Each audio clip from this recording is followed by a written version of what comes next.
C'est un séisme politique aux États-Unis. Donald Trump vient de dissoudre le ministère de l'Éducation. Oui, terminé. Pourquoi? Parce que cet organisme était un outil de propagande woke. Les enfants n'apprenaient plus à lire et à écrire, mais à se détester entre eux. Les parents n'avaient plus aucun droit sur l'éducation de leurs propres enfants. Donald Trump a tranché.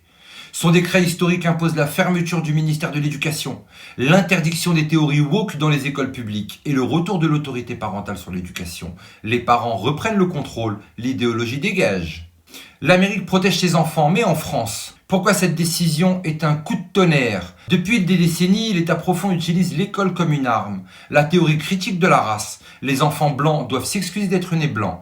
Les autres doivent se voir comme des victimes permanentes. L'idéologie transgenre. On explique aux enfants qu'ils peuvent choisir leur sexe. On encourage des opérations irréversibles sur des mineurs. L'école n'est plus un lieu d'apprentissage, mais une fabrique de confusion.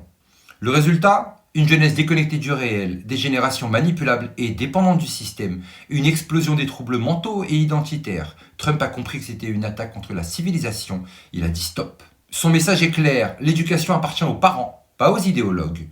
Mais en France, Macron fait exactement l'inverse. Non seulement il laisse faire l'endoctrinement woke, mais il l'impose dès la maternelle. À 4 ans, on enseigne aux enfants que garçons et filles sont des concepts dépassés. À 6 ans, on leur explique qu'ils peuvent changer de genre s'ils le souhaitent. À 10 ans, on leur donne des cours sur la sexualité et l'identité fluide.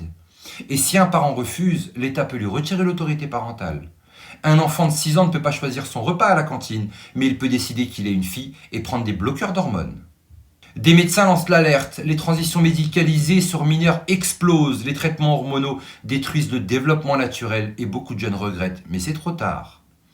Trump protège les enfants, Macron les livre à l'idéologie. Deux visions s'affrontent. Trump veut sauver l'éducation et redonner le pouvoir aux parents. Macron veut imposer la propagande et punir ceux qui s'y opposent.